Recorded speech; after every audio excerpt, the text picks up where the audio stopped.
पुरुषोत्तम शब्द, पुरुषोत्तम नाम भगवान कृष्ण के लिए इंडिकेट होता है। ये कोई संसार का आदमी नहीं, ये स्वयं भगवान विष्णु बता रहे हैं।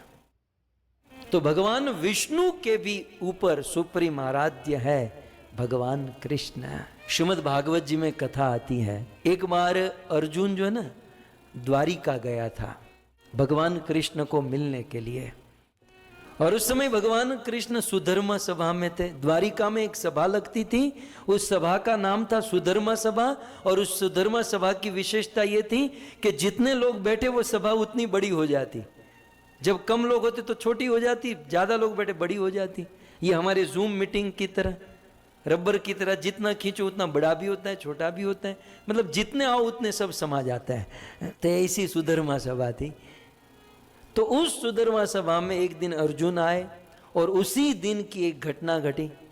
अर्जुन कृष्ण के बगल में बैठे थे, और द्वारिका का एक ब्राह्मण आया, और वह ब्राह्मण शोर करते हुए, चिल्लाते हुए, डांटते हुए, क्रोध करते हुए कि ये कैसा राज्य चल रहा है, ये कैसा राज्य चल रहा है। मेरी पत्नी के गर्भ से 9 बच्चों का जन्म हुआ, लेकिन जन्म होते ही वे सारे बच्चे मर गए। और मेरी पत्नी के गर्भ से बच्चे मर रहे हैं, इसका अर्थ है कि राजा का शासन ठीक से नहीं चल रहा है। आप लोग कुछ काम के नहीं हो, ये हमारा द्वारिकाधीश कुछ काम का नहीं है।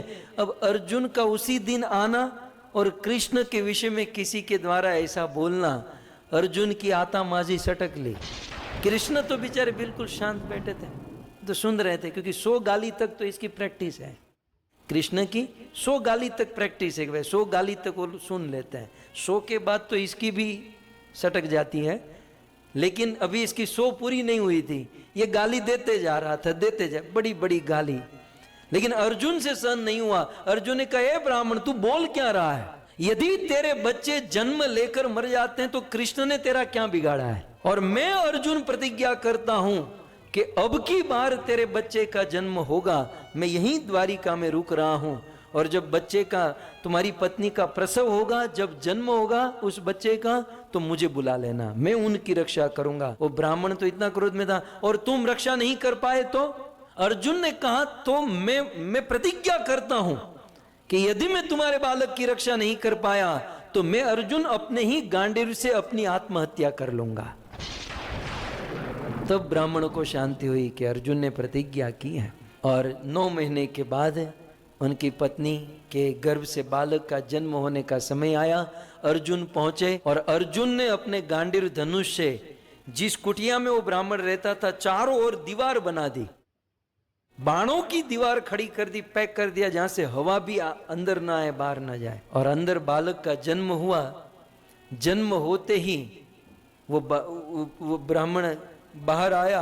अर्जुन ने कहा, बताओ। ब्राह्मण ने कहा, बताओ क्या? अब तक 9 बच्चे कम से कम 2-5 घंटा तो जीवित रहते थे, फिर मरते थे, और तुम ये दीवार बनाकर खड़े हो, जन्म लेती 2 मिनट में मर गया। जब अर्जुन ने सुना, अच्छा मर गया, मैं इतना सब तैयारी करके खड़ा हूं फिर भी मर गया। बोले, यमराज आए कैसे और कैसे उसको मार के गए? अर्जुन कुछ समझ नहीं पाया। ब्राह्मण ने कहा, आपकी प्रतिज्ञा थी और मेरा बच्चा मरा हुआ है, और अपनी प्रतिज्ञा का पालन करो। अर्जुन ने गांडीव उठाया, और अपने आप को अर्जुन जब आत्महत्या के लिए मारने जा रहा था, तब कृष्ण ने कहा, रुको रुको अर्जुन, एक काम करते हैं, हम प्रयास करते हैं इनके बालकों को खोजने का, और बालक नहीं मेरे मिलेंगे तो आत्महत्या कर लेना, ट्राई करने में क्या जाता है। तो बोले, ठीक है केशव, जाते हैं।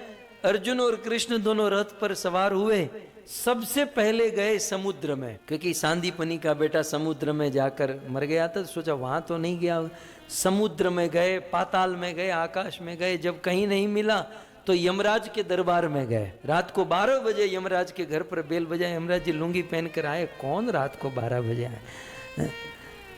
तो कृष्ण अर्जुन दोनों बोले, स्वामी प्रभु आप रात को 12 बजे? बोले हाँ। बोले, हमारे द्वारिका के ब्राह्मण के 10-10 बच्चे मारे गए हैं, उसे हम लेने के लिए आए हैं। यमराज जी ने कहा, प्रभु मेरी मौत आई है कि मैं द्वारिका के लोग को यमराज नरक में लेकर आऊं? क्या मुझे मरना है? मुझे ये जॉब छोड़नी है? क्या मेरी मृत्यु आई है कि मैं द्वारिका के आदमी को नरक में लेकर आऊं? प्रभु प्रभु मैं स्वप्नों में भी नहीं सोचता कि आपके राज्य में से किसी को मैं नरक में लाऊं। नहीं नहीं प्रभु, और कोई लेकर गया होगा। यहाँ आपके कोई। अर्जुन ने कहा हट, मुझे देखने दे, तुम झूठ भी बोल सकते। अर्जुन अंदर जाके सब चेक करके आया। सब लोग यम यातना भोगत रहे थे, सबको चेक किया घुमा घुमा के, को नहीं था। अर्जुन और कृष्ण सोच में पड़ गए, यार लोकांतर में कहीं नहीं, किसी जगह पर नहीं, इवन यमराज जी के पास नहीं, तो ये 10 बच्चे गए कहां? उस समय एक जगह बाकी रह गई थी, और वह एक जगह थी भगवान विष्णु का धाम वैकुंठ। तो सोचा कि अब चलो ना, लगे हाथ वैकुंठ में भगवान विष्णु के पास भी जाकर आ जाते हैं। कृष्ण और अर्जुन दोनों विष्णु के पास गए। कृष्ण और अर्जुन को देखकर भगवान विष्णु, ये अधिक मास को लेकर जो गोलोक आज जा रहे हैं, ये विष्णु कृष्ण को देखकर खड़े हो गए। बोले प्रभु आप यहां पर? कृष्ण ने कहा देखो ना, ये अर्जुन को आत्महत्या करनी सोचा बचा लूं, वो हमारे गांव के 10 बच्चे मिसिंग हुए हैं, तो उनको ढूंढ रहे हैं। तब भगवान विष्णु ने कहा प्रभु वो 10 बच्चे मेरे पास हैं। कृष्ण ने कहा विष्णु जी, ये मेरा जॉब आपने कब से शुरू कर दिया? ये चोरी बोरी करना तो मेरा काम है?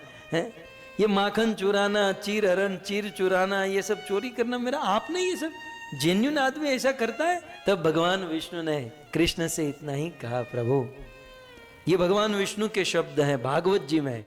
भगवान विष्णु कहते हैं कि हे प्रभु पूरा जगत, पूरी दुनिया आपको देखकर, आपकी रूप माधुरी, रस माधुरी, लीला माधुरी का, पूरी दुनिया आपको, आपका दर्शन कर रही है। प्रभु मेरे मन में लोभ हुआ, मैं भी आपका समक्ष रहकर दर्शन करूं और मैं मेरे जीवन को सफल करूं।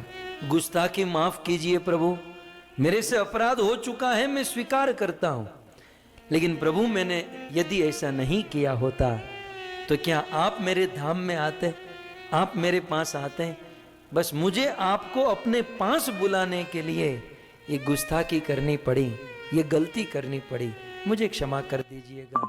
परंतु उद्देश्य एकमात्र आपका दर्शन करना था। सो भगवान विष्णु भी कृष्ण को चाहते हैं, कृष्ण का दर्शन करना चाहते हैं। ये तो हुई लीला की दृष्टि से भगवान विष्णु कृष्ण का दर्शन करना चाहते हैं। और तत्व की दृष्टि से भी यदि देखा जाए तो भगवान श्री कृष्ण के प्रथम एक्सपांशन बलराम है, और बलराम से संकर्षण, और संकर्षण से कारणोदकशाही विष्णु, गर्भोदकशाही विष्णु और शिरोदकशाही विष्णु। तत्व के अनुसार भी कृष्ण के बाद बलराम के बाद संकर्षण, और संकर्षण के बाद विष्णु जी का नंबर आता है। सो इस प्रकार से तत्व और लीला दोनों दृष्टि से कृष्ण महान है। कुछ नए लोगों को लगेगा यार आज तक ये विष्णु और कृष्ण एक समझ रहे थे, ये नई कन्फ्यूजन नहीं है, ये सटीकता है, ये ज्ञान है। कई बार क्या होता है ना, कुछ लोग कहते हैं सभी रास्ते एक जगह पर जाते हैं ना, बधाई रास्ता एक जगह जाए जन, सब रास्ते एक जगह पर नहीं जाते हैं। पार्लियामेंट में जितने भी लोग बैठे हैं सब लोग प्राइम मिनिस्टर नहीं होते, सबकी पोस्ट अलग अलग होती है। जो जानता है, जो बुद्धिमान होता है, वो सबकी पोस्ट को समझता है और उस पोस्ट के अनुसार उनके साथ व्यवहार आदान प्रदान करता है। ठीक उसी प्रकार ऊपर रहने वाले सब लोग एक समान नहीं होते। कुछ देवी देवता, पितृ, गंधर्व, किन्नर, चारण, विद्याधर, यक्ष, कुछ अवतार और एक भगवान। और वो जो एक भगवान है वो कृष्ण है, और वो गोलोक धाम में रहते हैं। और वे जो गोलोक धाम में कृष्ण रहते हैं वही पुरुषोत्तम है, वही ईश्वर है। सो कहते हैं कि चलो मैं तुम्हें लेकर चलता हूँ कहाँ पर? यत्रास्ते भगवान कृष्ण पुरुषोत्तम ईश्वर।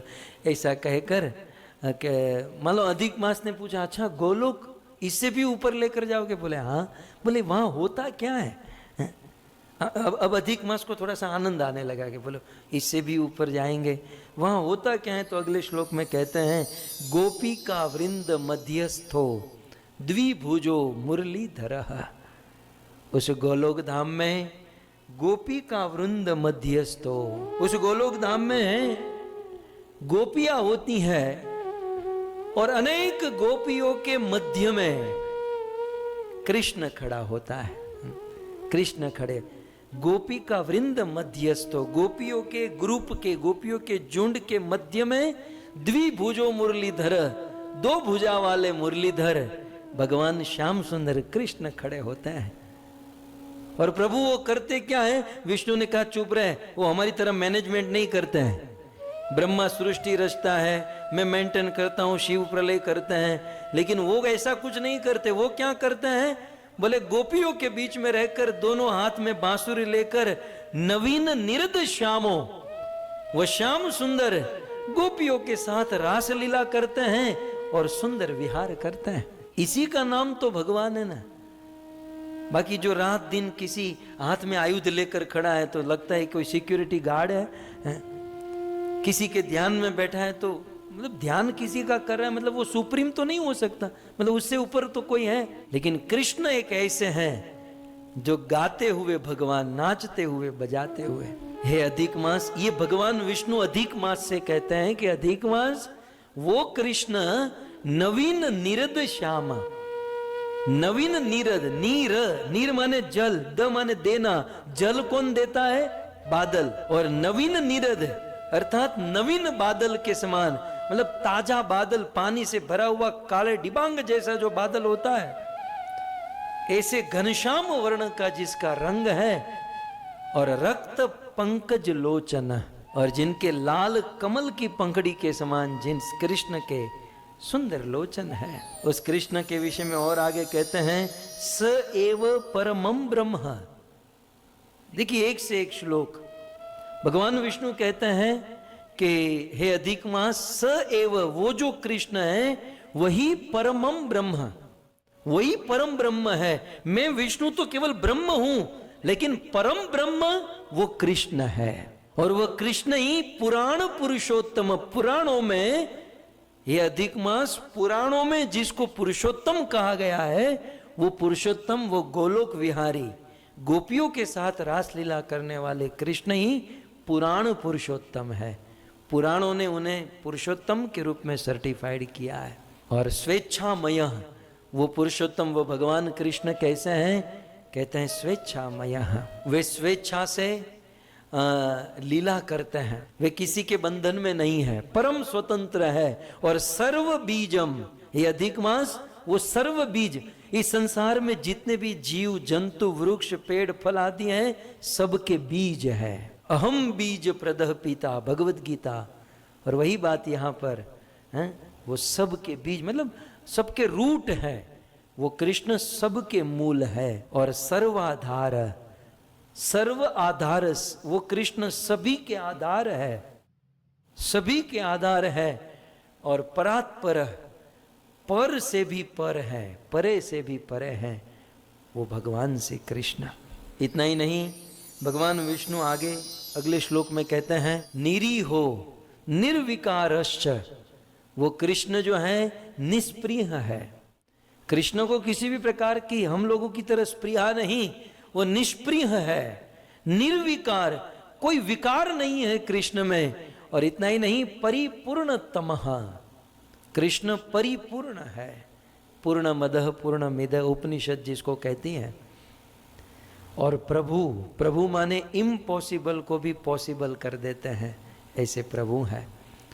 इतना ही नहीं, प्रकृते परः, ये अधिक मास वो कृष्ण जिसके पास हम लोग जा रहे हैं, वो प्रकृति से परे हैं, प्रकृति से पार। माने ये प्रकृति के जो बंधन है वो हम सबको बाधित कर सकते हैं, लेकिन कृष्ण को नहीं कर सकते। प्रकृति का नियम है माँ के गर्भ से जन्म लेना, वो हमारे लिए है, कृष्ण के लिए नहीं। प्रकृति का नियम है बाल्य अवस्था से जवान, जवान से बुढ़ापा, लेकिन ये नियम हमारे लिए है, कृष्ण के लिए नहीं है। सो प्रकृति पर। और ईशानो, वो कंट्रोलर है, वो ईश्वर है। निर्गुणो, निर्गुण है। निर्गुण माने गुण बिगड़ के मत समझिएगा। इस बात को गजेंद्र ने बहुत विस्तार से कहा। एक हाथी ऐसी स्तुति कर गया जो मनुष्य के पल्ले नहीं पड़ती है। आप गजेंद्र की स्तुति कभी पढ़िए, इतनी जटिल स्तुति, सैद्धांतिक स्तुति, एक हाथी ऐसी स्तुति कर गया। हम मनुष्य का जीवन बीत जाए फिर भी उसको पार न पा पाए। उस गजेंद्र ने कहा था निर्गुण। निर्गुण माने गुण बिगड़ के नहीं, निर्गुण माने मनुष्य में जो गुण है ऐसे गुण कृष्ण में नहीं, मनुष्य के जो गुण है उससे बिल्कुल परे गुण है भगवान कृष्ण में। अर्थात हमारी तरह साधारण गुण नहीं है, हमसे विशेष गुण है। निर्गुण का एक अर्थ ये हुआ, और निर्गुण का दूसरा अर्थ गुण माने सत्व रजस तमस, माया के 3 गुण। तो निर्गुण माने भगवान कृष्ण सत्व रजस तमस तीनों गुणों से परे हैं, इसलिए कृष्ण को निर्गुण कहते हैं। और नित्य विग्रह, कृष्ण जो है नित्य विग्रह है। तो ऐसे कृष्ण के पास मैं तुम्हें लेकर जाऊंगा। अब देखिए, अब बहुत अच्छी बात, गच्छाव तत्र त्वद दुखम, कहते हैं गच्छाव तत्र त्वद दुखम। हे अधिक मास, चलो मेरे साथ, मैं तुम्हें सारे दुखों से मुक्त करा दूंगा उस कृष्ण के पास जाकर। तो ऐसा कहकर श्री कृष्णो व्यपनेष्यति, तो श्री कृष्णो व्यपनेष्यति, मैं श्री कृष्ण के पास तुम्हें लेकर जाऊंगा, वो तुम्हारे सारे दुख दूर कर देंगे। ठीक है। और फिर देखो, श्री नारायण उवाच, फिर ये कथा तो आप सब जानते हैं, बद्रीनाथ धाम में नारायण नारद जी को सुना रहे हैं। तो नारायण ने क्या कहा नारद मुनि को कि इति उक्तवाम, इस प्रकार से भगवान विष्णु बोले, और तम करे कृत्वा, और अधिक मास के हाथ को पकड़ लिया। नहीं, पति पत्नी हाथ पकड़ कर नहीं जाते हैं, कभी कभी एयरपोर्ट से हम लोग देखते हैं, कभी कभी गार्डन बगीचे में। तो भगवान विष्णु ने, मैं तो कभी कभी पीछे पीछे पति पत्नी हाथ पकड़ कर जाते हैं, मैं पीछे पीछे, मेरे मुंह से सहसा निकल जाता है, छोड़ना मत नहीं तो भाग जाएगी। हाँ, नहीं तो पकड़ने का क्या मतलब है, हाथ पकड़ने का क्या मतलब है बताओ। कुत्ते के पट्टे को पकड़ने का क्या मतलब है, छूटा छोड़ो, लेकिन वो भाग जाएगा।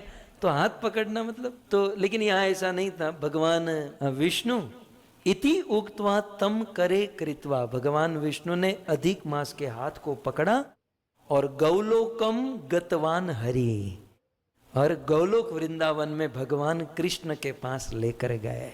और जब भगवान कृष्ण के पास गए ना, हम सुनेंगे आगे, सुंदर भगवान श्री कृष्ण का गोलोक धाम, और भगवान श्री कृष्ण खड़े थे और सुंदर रास लीला चल रही थी। और वह लीला कौन सी थी? हे मारो वन रावण छे रूडो, वैकुंठ नहीं रे आऊं, मारो रूडू छे वन रावण, वैकुंठ नहीं रे आऊं। नहीं आऊं हो नंद जी ना लाल रे, वैकुंठ नहीं रे आऊं, मारू वन रावण छे रूडो, वैकुंठ नहीं। एक भजन पूરું થાય ને બીજું ચાલુ થાય। ए खमा मारा नंद जी ना लाल, मोरली क्या रे वगाड़ी, ए गोपियो दौड़ी दौड़ी जाय, मोरली क्या रे वगाड़ी। आंधण में लाछ में तो चूल्हा ऊपर झूलता, हे आंधण उभराय जाय, मुरली क्या रे वगाड़ी। हे खमा मारा, हे खमा मारा नंद जी ना लाल, मोरली क्या रे वगाड़। बस આવું, બસ ગોલોકમાં આવું બધું જ હોય। ગોલોકમાં આનંદ મંગળ જ હોય, ગાઓ नाचो गाओ खाओ पियो आनंद करो बस। हाँ? तो ये दोनों भगवान विष्णु, अब भगवान विष्णु तो बेचारे तो जेन्युइन आदमी, शूट बूट टाइम। एक बार मुझे किसी ने पूछा कि भाई कृष्ण में और विष्णु में क्या अंतर है। वैसे कृष्ण विष्णु में ज़्यादा अंतर नहीं करना है, एक ही भगवान है, एक ही भगवान के एक्सपांशन है, ज़्यादा बुद्धि नहीं चलानी चाहिए। तो मुझे एक बच्चे ने पूछा कृष्ण में और विष्णु में क्या अंतर है। तो मैंने उस बच्चे को एक प्रैक्टिकल बात बताई, बताओ बेटा तुम्हारे पिताजी ऑफिस जाते हैं? बोले हाँ। तो मैंने कहा तुम्हारे पिताजी जब ऑफिस जाते हैं तो क्या पहनते? बोले suit boot tie coat blazer सब कुछ। अच्छा बेटा, तुम्हारे पिताजी जब घर पर रहते हैं तो क्या पहनते हैं? बोले बरमूडा, तो कभी कभी लुंगी पहनता है। मैंने कहा बस इतना अंतर है। वो जो शूट बूट टाई पहनकर बिल्कुल ऐसे टिप टॉप होकर जाते हैं ना, वो विष्णु है। और घर पर बिल्कुल बिंदास बरमुडा पहनकर कभी आटा मारते हैं, कभी यहाँ, कभी लुंगी पहनकर बैठते हैं, कभी बच्चे उसके सिर पर चढ़ते हैं, कभी बच्चे उनको हरा देते हैं। तो ये कृष्ण है। विष्णु माने थोड़े से जेन्युइन, संसार चलाना, सृष्टि करना, कुछ फॉर्मेलिटी। लेकिन कृष्ण जो है वो गौलोक में अपने घर में है, सखाओं के साथ खेलते हैं, कूदते हैं, नाचते हैं। तो एक व्यक्ति जो ऑफिस में होता है तो उस फॉर्मेलिटी से बंधा हुआ होता है, कुछ अभिमान भी होता है, कुछ लोगों को डांटना, मारना, काटना सब कुछ होता है। लेकिन घर पर तो बच्चे उनको मार जाते हैं, बेचारे बच्चे उनके कंधे पर चढ़ते हैं। तो ये है कृष्ण। तो इस प्रकार भगवान नारायण अधिक मास को लेकर कृष्ण के पास गए, और कृष्ण के सामने, अब अधिक मास तो जब कृष्ण आए ना, तो ऐसे कभी विष्णु को देखता है, कभी कृष्ण को, विष्णु को कृष्ण को। तो उतने में भगवान विष्णु ने कृष्ण के सामने 4 श्लोक बोले। ध्यान से सुनिएगा। भगवान विष्णु ने, अब एक भगवान दूसरे भगवान के सामने स्तुति कर रहे हैं। अब आप विचार करो वो स्तुति कितनी बड़ी होगी, वो स्तुति कितनी पावरफुल होगी। तो वो 4 श्लोक में भगवान विष्णु कृष्ण को स्तुति करते हैं। वो स्तुति तो मैं बाद में कहूंगा, लेकिन उस स्तुति का फल क्या है ये देख लीजिए। इस अगले श्लोक में कहते हैं इति विष्णु कृतम स्तोत्रम। भगवान विष्णु ने जो स्तोत्र कहा 4-5 श्लोक में, तो इति विष्णु कृतम स्तोत्रम प्रातः उत्थाय यह पढ़े। प्रातः सुबह उठकर यदि कोई स्तोत्र को पढ़ता है तो पापानी तस्य नश्यन्ति, एक तो उनके सारे पाप नष्ट हो जाते हैं। और देखिए चौथी लाइन में लिखा है दुःस्वप्न सत्फलः प्रद। और दूसरा, जिसको बुरे स्वप्न आते हैं, दुःस्वप्न आते हैं, वे बुरे स्वप्न चले जाते हैं और सत्फल प्रद, सत्फल की प्राप्ति होती है। और उसके बाद क्या होता है, जो हमारे काम की बात है, भक्तिर भवति गोविंदे। भगवान विष्णु ने ये जो 4 श्लोक बोले कृष्ण के सामने, मैं पहले ये इसलिए सुना रहा हूं क्योंकि वो 4 श्लोक सुनने में आप असावधान न हो जाए। तो उस 4 श्लोक ऐसे तोड़ डाले, ऐसे मजबूत श्लोक भगवान विष्णु बोले। उस श्लोक को सुनने से लाभ क्या होगा, भक्तिर भवति गोविंदे, गोविंद में हमारी भक्ति प्रकट होती है, बढ़ती है। और केवल हमारी ही नहीं, कुछ लोग कहते हैं ना हमारे बच्चे भक्ति नहीं करते, संतान भक्ति करते नहीं है। ये मधुसूदन प्रभु जैसे, अभी तो उसके पोते पोती आई नहीं है, लेकिन अभी से टेंशन है भक्ति करेगी कि नहीं। लेकिन यहाँ पर लिखा है, देखो दूसरी लाइन में, पुत्र पुत्र पौत्र भक्तिर भवति गोविंद। हमारी तो गोविंद में भक्ति हो जाएगी, लेकिन साथ ही साथ यदि हम इस स्तोत्र को पढ़ेंगे तो पुत्र की भी भक्ति गोविंद में होगी, और पौत्र, पुत्र के पुत्र, बेटे बेटी की संतान की भक्ति भी विवर्धनी है, भगवान गोविंद में उनकी भक्ति बढ़ेगी। और इतना ही नहीं, अकीर्ति क्षम आपनोति। यदि संसार में कभी कुछ गलती से भी गलत कर्म हो गया और हमारी अपकीर्ति हुई हो, तो भगवान विष्णु की स्तुति को सुनने से क्षयम आपनोति, वो अपकीर्ति नष्ट हो जाती है। हमारा जो अपकीर्ति हुआ है वो खत्म हो जाता है, और सत्कीर्ति वर्धयेत चिरम। और सत्कीर्ति, अच्छा यश, अच्छी कीर्ति तुरंत ही और चिरकाल के लिए स्थापित हो जाती है। कब?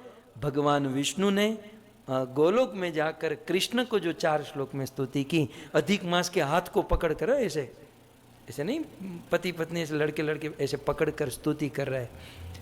तो ये 4 श्लोक की स्तुति हम कल सुनेंगे विस्तार से। आइए, आज पूतना बिल्कुल सज धज कर आई है। आप देखो मेरे पीछे हैं, ऐसे बिजली की रानी बनकर आई है, ऐसे मतलब ऐसे ऐसे हिलाते हैं, पंखा घुमाते हुए, थोड़ा पसीना न निकल जाए।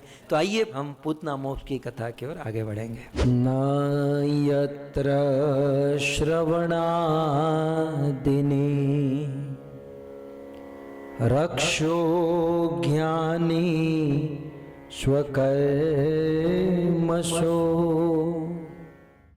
कुर्वन्ति सात्वतां भरतुर कुर्वन्ति सात्वतां भरतुर यातो धान्यश्च तत्र हि या तो धान्यश्च तत्र ही। परम सौभाग्य बेचर भाई पार्वती बहन मकवाणा के समग्र परिवार के द्वारा आयोजित यह सुंदर भागवत कथा से हम सब यह सुंदर लाभ ले रहे हैं।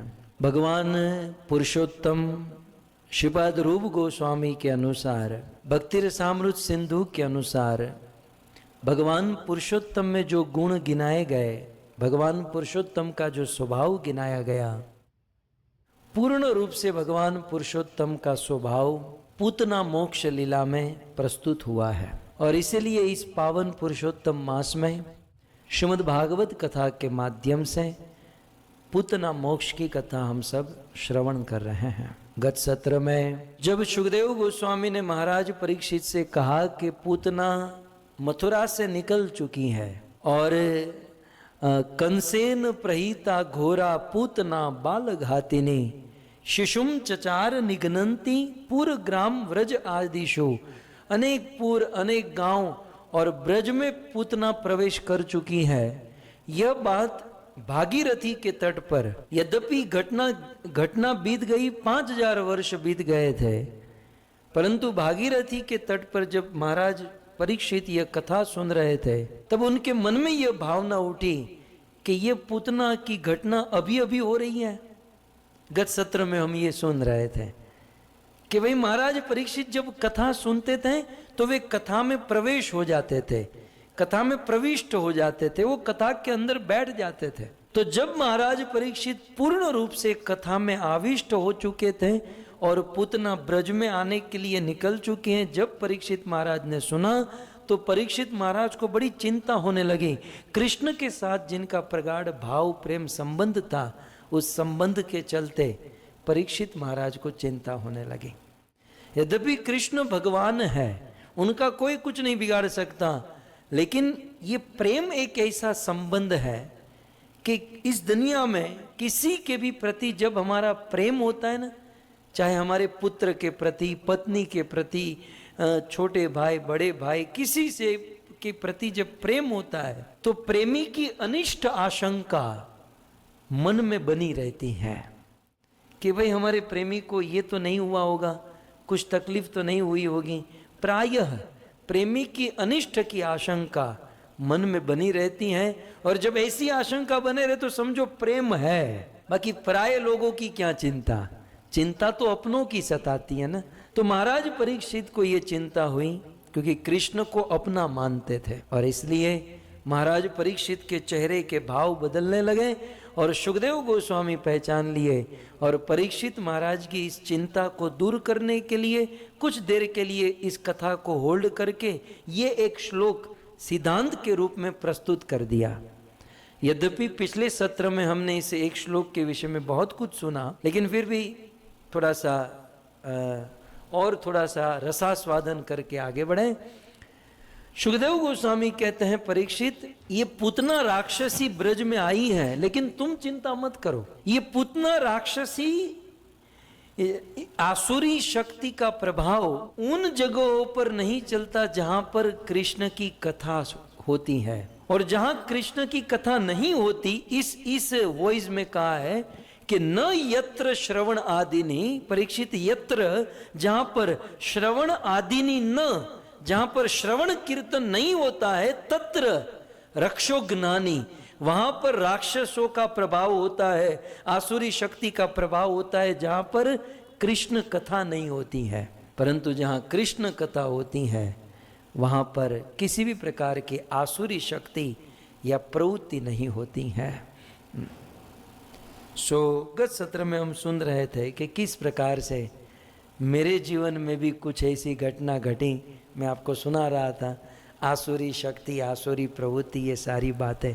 लेकिन जो कृष्ण का नाम लेते हैं, कृष्ण का भजन करते हैं, उनको ये कुछ नहीं सताता है। कृष्ण यहाँ पर वंशीधर जी बहुत सुंदर एक टीका में लिखते हैं कि पूतना का ब्रज में आना और ब्रज में आकर कृष्ण को और ब्रजवासियों को मारना, ये तो वैसा ही है जैसे उन्होंने लिखा है वंशीधर जी ने, बाहुव्याम समुद्र तरन एवेति दृष्टांतो अयम ध्येयम। बोले पूतना के द्वारा कृष्ण और कृष्ण के भक्तों को मारना, ये तो ऐसा है माने बाहुव्याम, अपने दोनों भुजाओं से समुद्र को पार करना। अपने दोनों भुजाओं से कोई समुद्र नहीं पार कर सकता। मतलब दो हाथ कितना भी अच्छा स्विमिंग जानता हो, तैरना जानता हो, कोई समुद्र पार कर सकता है? तो कृष्ण को और कृष्ण के भक्त को आसुरी शक्ति के द्वारा मारना या परेशान करना, ये दो हाथों से समुद्र को पार करने के बराबर है। इसलिए ऐसी आसुरी शक्ति, शिवाचिदर स्वामी कहते हैं यत्र कृष्णस्य श्रवण आदिनी, जहां पर कृष्ण का कथा का श्रवण आदि होता है वहां आसुरी शक्ति भी नहीं आ सकती। तो फिर साक्षात कृष्ण जहां पर उपस्थित है वहां पर ये पूतना जैसी राक्षसी का प्रभाव कैसे हो सकता है? इसलिए हमें भजन करना चाहिए। भजन करने वालों को किसी भी प्रकार की आसुरी शक्ति परेशान नहीं कर सकती है। अच्छा, भजन कैसा भजन होना चाहिए? वल्लभाचार्य जी ने बहुत सुंदर लिखा, नवविध भजन या षड्विध भजन, या भजन की नवधा विधि या षड्विध या षड्विध भजन। तो नवधा विधि तो हम जानते हैं, श्रवण कीर्तन स्मरण। अब भजन की षड विधि कौन सी है?